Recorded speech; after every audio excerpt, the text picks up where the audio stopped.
এই দয়ার মাওলার ভুইলা, এই মায়ার মাওলাকে ভুইলা কার প্রেমে পড়ছো? যাদেরকে আসলে মনে করো আপন, কেউ তোমার আমার কিন্তু আপন না। আমার মাওলা মায়ের পেটে আপন ছিল, এখনো আপন, কিয়ামতের ময়দানেও আপন, কবরেও আপন, মিজানেও আপন, হাসরেও আপন।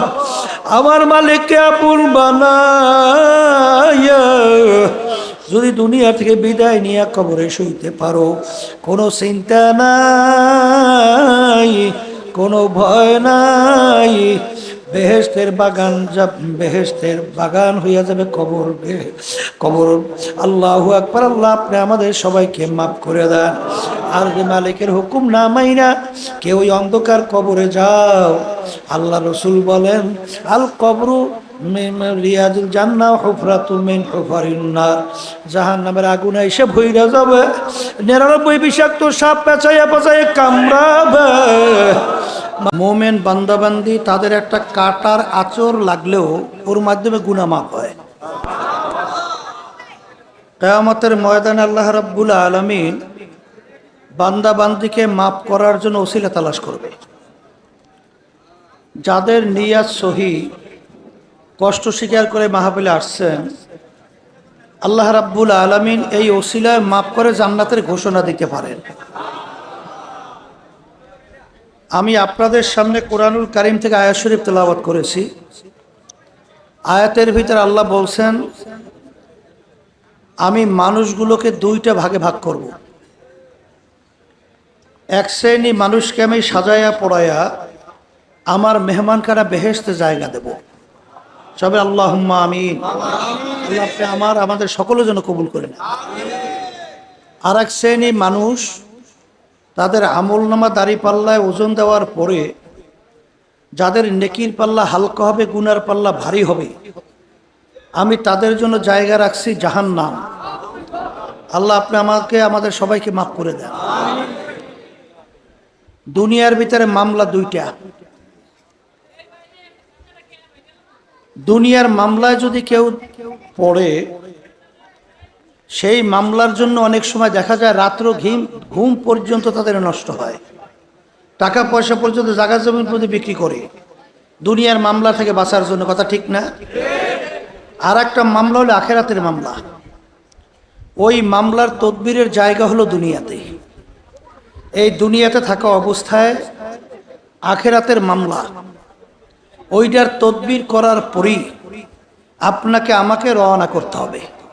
কথা ঠিক না? এখন দুনিয়ার মামলা পরিচালনা করার জন্য উকিল ধরা লাগে না? না লাগে না?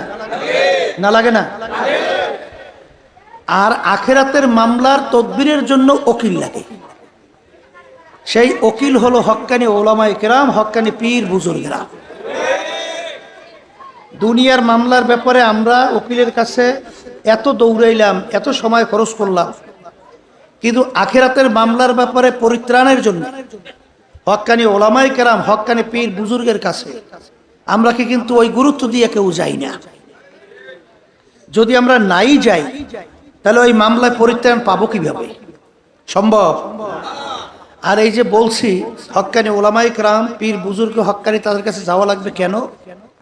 আল্লাহ রাব্বুল আলামিন আপনাকে আমাকে হুকুম করছেন, ওয়াকুনু মা'আস সাদিকিন, তোমরা সাদিকিন বান্দাদের সঙ্গী হও।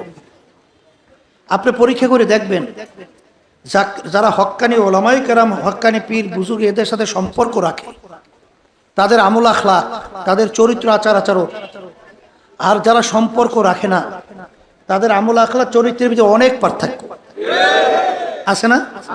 না আমি ভুল বলছি? ঠিকই বলছি। কথা ঠিক না? এখন আমার ভাইদেরকে বলবো, আসলে যারা এই কথাগুলো গুরুত্ব দেবে, তারা কিন্তু সে অনুযায়ী আমলেও গুরুত্ব দেবে। আর যাদের এই কথাগুলো গুরুত্ব আসবে না, তাদের আমলের ব্যাপারেও গুরুত্ব আসবে না। এই আমলের ভিতরে গুরুত্ব না আসার কারণ কি? আল্লাহ রাব্বুল আলামিন ভালো মন্দ এটা বিবেচনার শক্তি মানুষকে আল্লাহ দান করছে না? কোনটা ভালো কোনটা মন্দ এইটা বিবেচনার শক্তি আল্লাহ দান করছে কাদের মধ্যে? গরুর মধ্যে আছে? ভেড়ার মধ্যে আছে? ছাগলের মধ্যে আছে? একটা গরুকে আপনি যত বুঝাবেন যেই মালিক যদি বলে এই আম গাছটা আমি খুব শখ করে আনছি, দামও অনেক, তোকে আমি আদর যত্ন তো কম করি না, তোকে প্রয়োজন বোধে আরো ভালো ভালো জিনিস খৈর ভুসি সহ সব ব্যবস্থাই করব, কিন্তু এই আম গাছটা খাইস না। কিন্তু গরুকে যত বুঝাবে গরু বুঝবে, কারণ এই বুঝ তো গরুর মধ্যে আল্লাহ দেয় না। এই জন্য দেখবেন পাগলের কোনো হিসাব নিকাশ আছে? ওর কোনো যাজা সাজা আছে? ওর কোনো জেল জুলুম আছে? কারণ যখন প্রমাণিত হবে ও পাগল, তখন ওর ব্যাপারে কোনো কোনো কিনা আইন নাই, কিনা হয়। কিন্তু পাগলের চক্ষু আছে না, হাত আছে না, পাও আছে না, অন্য অন্য অঙ্গ প্রত্যঙ্গ আছে না, কিন্তু শুধুমাত্র ওই যে ব্রেইন, ওই যে জেহেন, যার মাধ্যমে ভালো মন্দ বিবেচনার শক্তি আল্লাহ দান করছেন, ওইটা যখন নষ্ট হয়ে যায় তখন কিন্তু তার কোনো গুরুত্ব থাকে না। এই জন্য আমার ভাইদেরকে বলবো, মনে করছেন আমরা ওলামায়ে কেরাম কিছু বুঝি না? আরে বুঝতে শুনলেই তো টুপি রাখছি, বুঝতে শুনলেই তো লম্বা জামা গাই দিছি, বুঝতে শুনলেই তো দাঁড়িয়ে রাখছি, বুঝতে শুনে আল্লাহর রহমতে হারাম থেকে বাইসে থাকার চেষ্টা করি। হজরে মুয়াজ্জিন আজান দেয়, ওই শীতের কনকনে ঠান্ডার মধ্যেও ল্যাপ তোষক ফেলাইয়া পাগলের মতো উঠা মসজিদে দৌড়েই না। কারণ কি? ভালো করে চিন্তা ভাবনা করে দেখছি এই ব্রেন দিয়া, যে আসলে দুনিয়ার ভিতরে একটাই কিতাব, যেই কিতাবের শুরুতে লেখা আছে যালিকাল কিতাব লা রাইবা ফি। এই যে কিতাব তো এর কোনো ভুল সন্দেহ বলতে কিছু নাই। আজ পর্যন্ত দুনিয়া সৃষ্টির পরে আপনারা জানেন কত ইসলামের শত্রু গেল, এই আল্লাহ রসুলের জমানায়ও ছিল, মাঝখানেও গেছে, বর্তমানেও আছে। আজ পর্যন্ত কোরআনুল কারীম থেকে ভুল বের করতে পারছে? বরঞ্চ যারাই কোরআনুল কারীম নিয়ে ভুল বাড়া করার চেষ্টা করছে তারাই কিন্তু কালিমা হইরে মুসলমান হয়ে গেছে। আপনারা জানেন ওই যে কানাডার টরেন্টো হয়েছে কানাডার রাজধানী, সেখানে ইউনিভার্সিটির প্রফেসর ক্যারি মিরর গণিত এবং যুক্তি শাস্ত্রের উপরে পাণ্ডিত্য অর্জন করছে। বাইবেল শাস্ত্রের উপরে এত পাণ্ডিত্য অর্জন করছিল, ধর্মীয় খ্রিস্টানদের ধর্মযাজক তার সঙ্গে যখন আহমদ দিদারের সঙ্গে ডিবেট হয় কোরআনুল কারীম এবং বাইবেল নিয়ে, তখন তিনি কোরআনুল কারীম রিসার্চ করতে যাইয়া এক পর্যায়ে তিনি যখন দেখলেন কোরআনুল কারীমের শুরুতে লেখা আছে যালিকাল কিতাব লা রাইবা ফি, এইটা পড়ার পরে তিনি হতভম্ব হয়ে গেছেন যে দুনিয়া সৃষ্টির পরে এরকম কোন ইতিহাস, এরকম কোন নজির নাই যে কেউ আজ পর্যন্ত তার লেখনীর মধ্যে, তার আবিষ্কারের মধ্যে, তার দর্শনের মধ্যে কেউ এরকম চ্যালেঞ্জ দিয়ে বলতে পারছে যে আমার লেখনীতে কোনো ভুল নাই, আমার দর্শনে কোনো ভুল নাই, আমার আবিষ্কারে কোনো ভুল নাই। আজ পর্যন্ত পারছে? কিন্তু একটাই কিতাব যার শুরুতে লেখা আছে ভুলও নাই, সন্দেহ নাই। এইটা তিনি পড়ার পরই তিনি যত সামনে অগ্রসর হয় রিসার্চ করে, ততই কোরআনুল কারীম তাকে উল্টা প্রশ্ন ছুড়ে দেয়, তুই যত ভুল তালাশ করবি এই কালামে কোনো ভুল ভাবি না। এক পর্যায়ে তিনি দেখলেন যে কোরআনুল কারীম আল্লাহর হাবিব সাল্লাল্লাহু আলাইহি ওয়াসাল্লামের উপরে নাযিল হয়েছে। মুসলমানদের নবী না, আমাদের নবী না, কথা বলে না। খ্রিস্টানরা কি আমাদের নবীর নবী মানে? তারা নবী মানে ঈসা আলাইহিস সালাম, কথা ঠিক না? কিন্তু নিয়ম কি? অন্য অন্য ধর্মাবলম্বী বা অন্য অন্য ধর্মের নবী বা কেউ যদি নিজে কোনো লেখনী লিখে থাকে, দেখবেন তার গুণকীর্তন, তার বংশের গুণকীর্তন, তার স্ত্রী সন্তানাদির গুণকীর্তন লেখে কিন্তু অনেকাংশে মানুষের আকর্ষণ তৈরি করার চেষ্টা করে। কিন্তু কোরআনুল কারীমের ভিতরে তিনি পড়ে দেখে যে কোরআনুল কারীমের ভিতরে প্রায় 34 বারের মতো ঈসা আলাইহিস সালাম, মারিয়াম আলাইহিস সালামের নাম আসছে। এই নবী তো তাদের নবী, প্রশংসা সহকারে। একটা সূরাই নাজিল হয়েছে কোরআনুল কারীমের মধ্যে, সূরা মারিয়াম। এইটা পড়ার পর তিনি আরো আশ্চর্য, তিনি যদি নিজেই কোরআনুল কারীম লিখতেন তাহলে আমাদের নবীর প্রশংসা তিনি কেন এইভাবে লেখলেন, আর তার নামের প্রশংসা এত নাই কেন? আর আল্লাহ রাসূল সাল্লাল্লাহু আলাইহি ওয়াসাল্লামের নাম আসছে মাত্র 4 বার, আর তার একক ঈসা আলাইহিস সালামের নাম আসছে প্রায় 25 বার এর মতো। আচ্ছা, তিনি এই আলোচনা করার পরে, রিসার্চ করার পরে ওই জ্ঞান, ওই ব্রেন তাকে বলতেছে আর সময় ক্ষেপণ করিস না, কালিমা আবার মুসলমান হয়ে যা। শেষ পর্যন্ত যেহেতু কালীবাড়ির মুসলমান হয়ে গেছে। এরকম একটা দুইটা ঘটনা না, এ হাজার হাজার লক্ষ লক্ষ কোটি কোটি ইতিহাস। মরিস বুকাইলের নাম শুনছেন? ফ্রান্সের বিশ্ববিখ্যাত বৈজ্ঞানিক। তিনি একটা বইও লাগছেন, বাইবেল কোরআন ও বিজ্ঞান, 400-450 পৃষ্ঠা ব্যাপী। তিনি ওখানে কোরআনুল কারীম, বাইবেল, তাওরাত, ইনজিল উল্লেখযোগ্য 4 কিতাব, আর আসমানি কিতাবের সংখ্যা নাজেল প্রায় 160। তিনি রিসার্চ করে দেখে তাম দুনিয়ার ভিতরে অন্য অন্য তাওরাত, ইনজিল, জাবুর সহ তালাশ করলেই দেখা যায় লন্ডনের সঙ্গে আমেরিকার তাওরাতের মিল নাই, ইনজিলের মিল নাই, এই জাবুরের কোনো মিল নাই। কিন্তু কোরআনুল কারীম দুনিয়ার যে কোনো প্রান্তে রিসার্চ করে নোক্তারও কোনো পরিবর্তন নেই। তখন তিনি চিন্তা করলেন ব্যাপার কি? ব্যাপার তালাশ করে দেখেন অন্যান্য আসমানি কিতাব নাজেল হলো ঠিক, কিন্তু আল্লাহ রাব্বুল আলামিন ওই সমস্ত কিতাব তিনি হেফাজত বা সংরক্ষণের দায়িত্ব আল্লাহ নিজে নেয় নাই। কিন্তু কোরআনুল কারীম নাজেল হওয়ার পরে আল্লাহ রাব্বুল আলামিন ইন্না নাহনু নাযালনা যিকরা ওয়া ইন্না লাহু লাহাফিজুন, আল্লাহ রাব্বুল আলামিন বলেছে কোরআনুল কারীম নাজেল করলাম আমি, ওর হেফাজত সংরক্ষণের দায়িত্ব নিলাম আমি স্বয়ং রব্বুল আলামিন। কেমনে সংরক্ষণ করে? একটু আগে দেখছেন ছোট এক বাচ্চা, ওর মাথায় পাগড়ি পরাইয়ে দিছি, 30 পারা কোরআনুল কারীম ওর সিনার ভিতরে আল্লাহ রাব্বুল আলামিন সংরক্ষণ করছে। দুনিয়ার এমন কোন কিতাব বই পুস্তক আছে প্রথম থেকে শেষ পর্যন্ত এক দ্বারায় তেলাওয়াত করতে পারে, পড়তে পারে? শুনছেন আজ পর্যন্ত? আমরা শুনিও নাই, দেখেও নাই, ইতিহাসও নাই। কিন্তু কোরআনুল কারীম এরকম ছোট ছোট ছোট ছোট বাচ্চা তাদের সিনার মধ্যে আলিফ লাম থেকে শুরু করে নাস পর্যন্ত এক দাঁড়ায় একসঙ্গে তেলাওয়াত করে। কেমনে হেফাজত করে মালিক বুঝছে। এই জন্য আমার ভাইদেরকে বলবো, পর্দা আলে মা বোনেরা যারা শুনতেছেন শোনেন, আসলে দুনিয়ার যে কোনো কাজের একটা সময় থাকে, তারিখ থাকে না, থাকে না? কিন্তু আপনার আমার মৃত্যু বা মৌতের সময় নির্ধারণ করা আছে কার কার?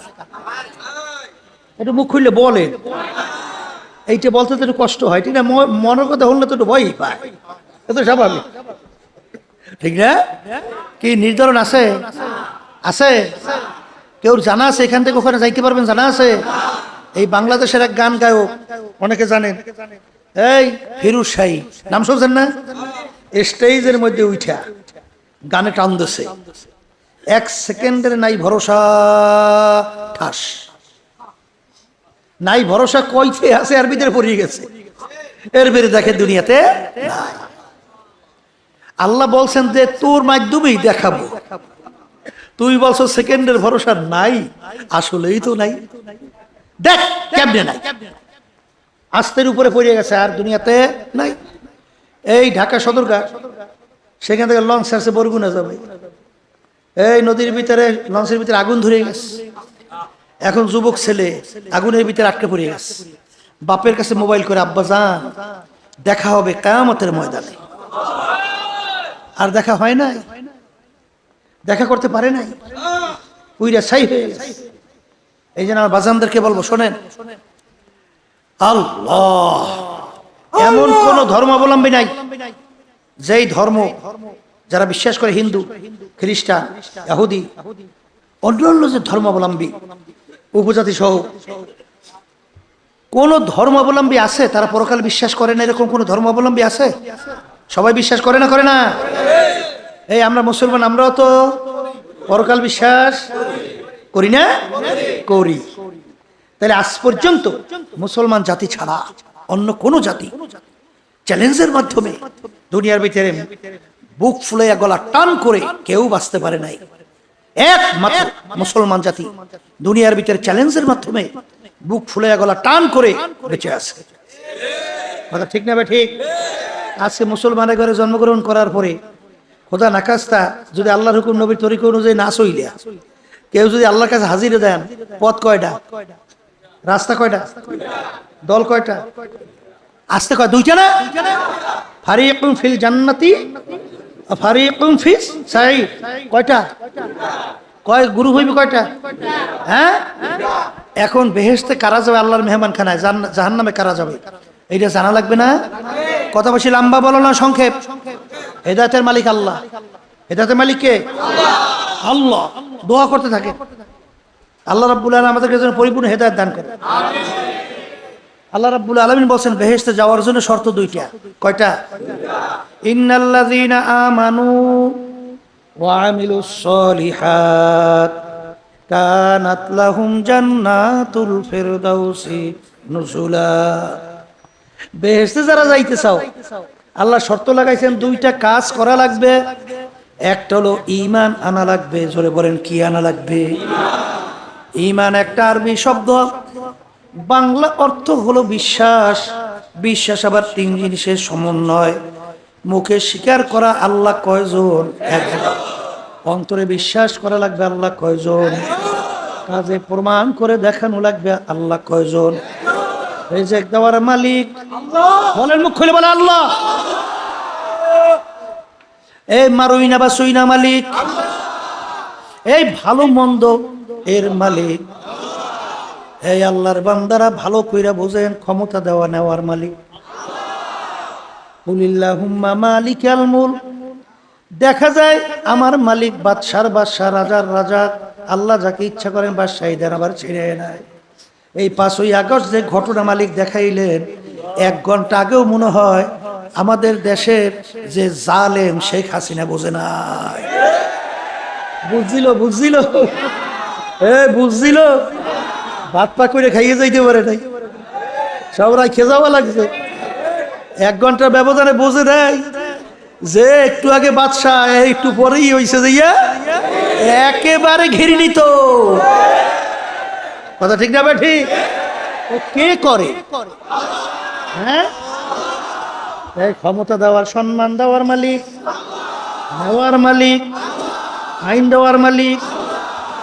কিন্তু বর্তমানে আমার বাজানরা বলবো, পর্দারে মা বোনরা যারা শুনছেন, এক শ্রেণী আমার বাজানরা অনেক অনেক ক্ষেত্রে আমার মালিককে মনে করে এইটা মালিক, ইমানের ব্যাপারে কোনো ঘাটতি নেই বলে। কিন্তু এক শ্রেণী আমার বাজানরা মানব রচিত তন্ত্র মন্ত্র, আল্লাহ রাব্বুল আলামিন বলো আজ তানিবুত তাগুত, তোমরা তাগুত থেকে পরহেজ করো। তাগুত কাকে বলে? মানব রচিত তন্ত্র মন্ত্রই হলো তাগুদের ভিতরে বড় একটা তাগুত। এ আল্লাহর বান্দারা, পর্দালে মা বোনেরা, যে ইঞ্জিনিয়ার তৈরি করে, ওই ইঞ্জিন সম্পর্কে ওই ইঞ্জিনিয়ার ভালো জানে কোন পাইপের ভিতরে মোবিল ঢুকাতে হবে, তৈল ঢুকাতে হবে। কেউ যদি মোবিলের পাইপে তৈল ঢুকায়, কেউ যদি তৈলের পাইপের ভিতরে মোবিল ঢুকায়, ইঞ্জিন ভালো চলবে না, ধ্বংস হবে। মানুষ জমিন সৃষ্টি করছেন কে?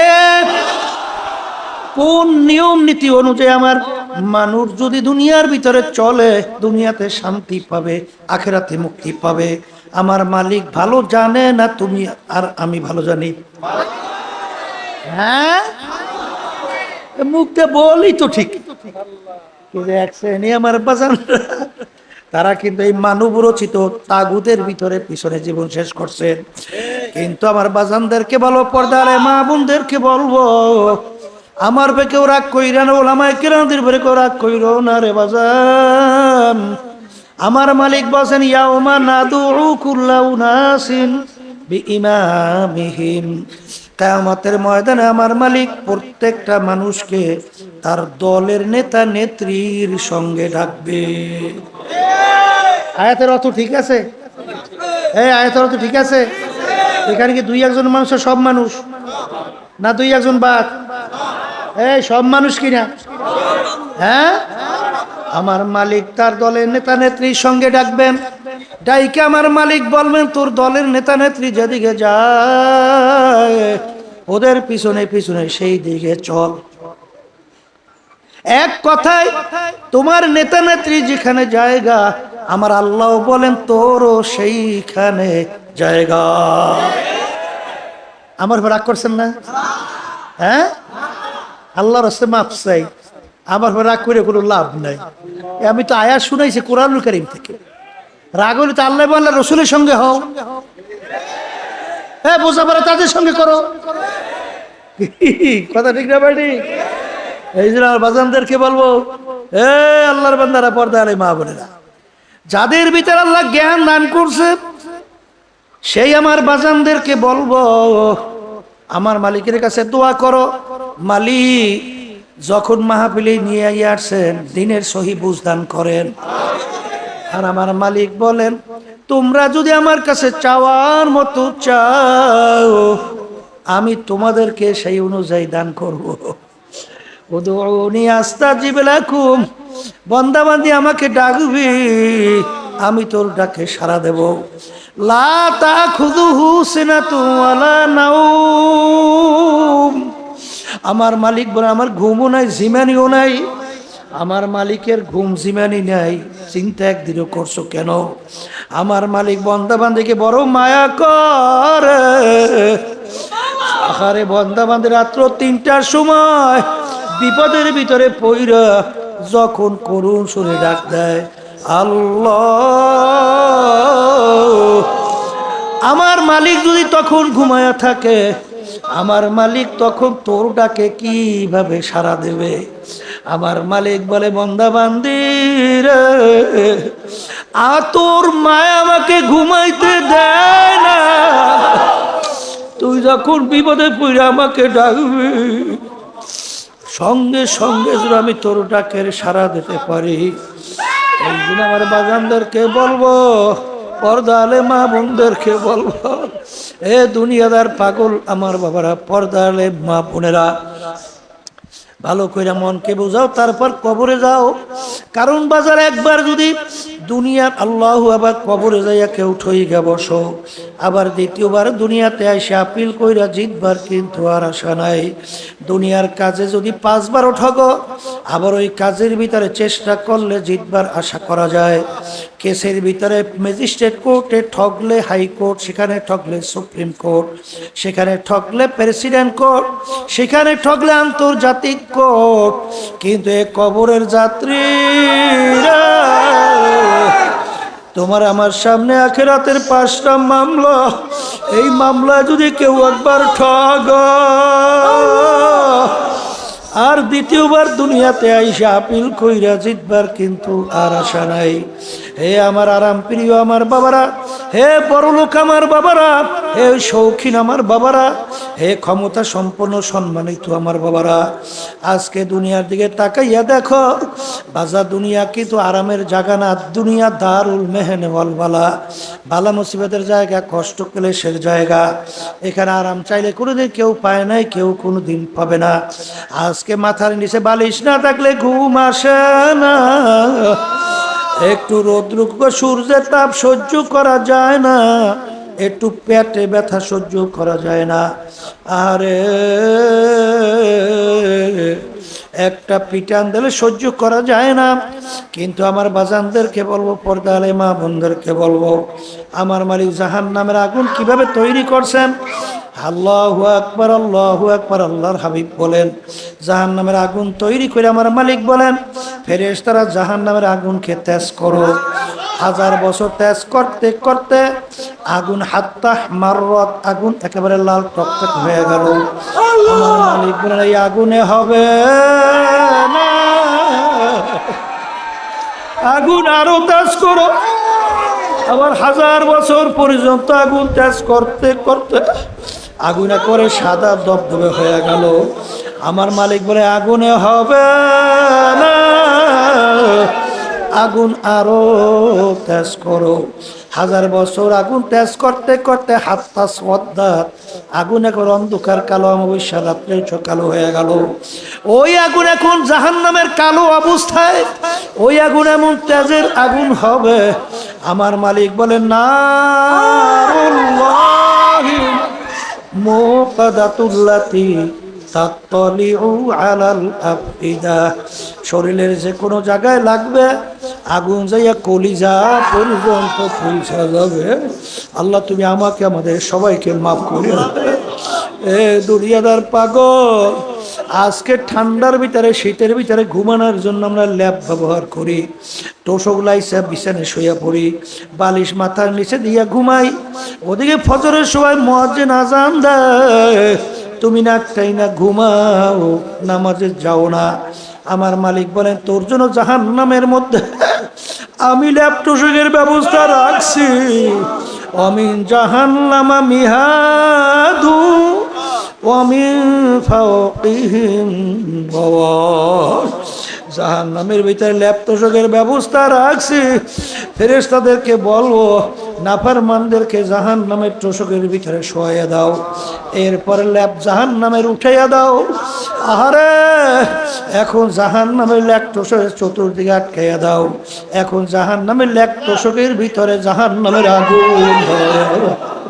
আল্লাহ আপনি আমাকে আমাদের সবাইকে মাফ কইরা দেন। এই যে আমার ভাইদেরকে বলবো, পর্দা আলে মা বোনদেরকে বলবো, আমার মালিক বড় দয়ার মালিক, আমার মালিক বড় মায়ার মালিক। দুনিয়ার স্বার্থ দেখছো, সন্তান অনেক সময় বাপ মাকে মাইরা ফেলায়, মা সন্তানকে মাইরা ফেলায়, বন্ধু বন্ধুকে মাইরা ফেলায়, বাজানে একজন আর একজনকে স্বার্থর বেঘাত ঘটলেই মাইরা ফেলায়। আমার মালিকের সমস্ত নেয়ামত ভোগ করলাম, আমার মালিকের হুকুম না মাইনা আমার মালিকের বিরুদ্ধাচরণ কইরা জমিনের ভিতরে ধপধপ কইরা হাঁটলাম। আমার মালিক তোমাকে আমার তার জমিন থেকে ভাগাইয়া দেয় নাই, বরং আমার মালিক ডাক দিয়া বলে, কুল ইয়া ইবাদিয়াল্লাযীনা আসরাফু আলা আনফুসিহিম লা তাকনাতু মির রাহমাতিল্লাহ ইন্নাল্লাহা ইয়াগফিরুয যুনুবা জামিআ। বাজা বাজা हर से हस्ती बाजा दरका फेरो घेबरो भूत पुरुषती बाजा। এই দরগাহে মা দরগাহে নাউমিদিনী সদবরাগর তওবা শিকাস্তি বাজা। আমার মালিক বলেন, তুই শতবার তওবা ভঙ্গ করছ, এমনকি তুই যদি ভূত পূজার মতো পূজা কইরা তুই অন্যায় কইরা থাকো, খালেস তওবা যদি কইরা দুই হাত আমার দিকে উঠাইয়া তুই চোখের পানি ছাইরা তুই যদি আমাকে ডাক দিতে পারো, হে আমার দয়ার মালিক, নাফরমান তোমার দরবারে হাজির। আমার মালিক বলে, তোকে শুধু আমি মাফ করবো তাই না, তোর জীবনের সমস্ত গুনাহকে আমি নেকের দ্বারা পরিবর্তন কইরা দেব। এই দয়ার মাওলার ভুইলা, এই মায়ার মাওলাকে ভুইলা কার প্রেমে পড়ছো? যাদেরকে আসলে মনে করো আপন, কেউ তোমার আমার কিন্তু আপন না। আমার মাওলা মায়ের পেটে আপন ছিল, এখনো আপন, কিয়ামতের ময়দানেও আপন, কবরেও আপন, মিজানেও আপন, হাসরেও আপন। আমার মালিককে আপন বানায়া যদি দুনিয়া থেকে বিদায় নিয়ে কবরে শুইতে পারো, কোনো চিন্তা নাই, কোনো ভয় নাই, বেহেশতের বাগান বেহেশতের বাগান হইয়া যাবে কবর। কবর আল্লাহু আকবার। আল্লাহ আপনি আমাদের সবাইকে মাফ করে দেন। আর যে মালিকের হুকুম না মাইনা কেউ অন্ধকার কবরে যাও, আল্লাহ রসুল বলেন, আল কবরু রিয়াজুল জান্নাহ হুফরাতুম মিন হুফারিন নার। জাহান্নামের আগুনে এসে ভইরা যাবে, 99 বিষাক্ত সাপ পেঁচাইয়া পেঁচাইয়া কামড়াবে। মালিক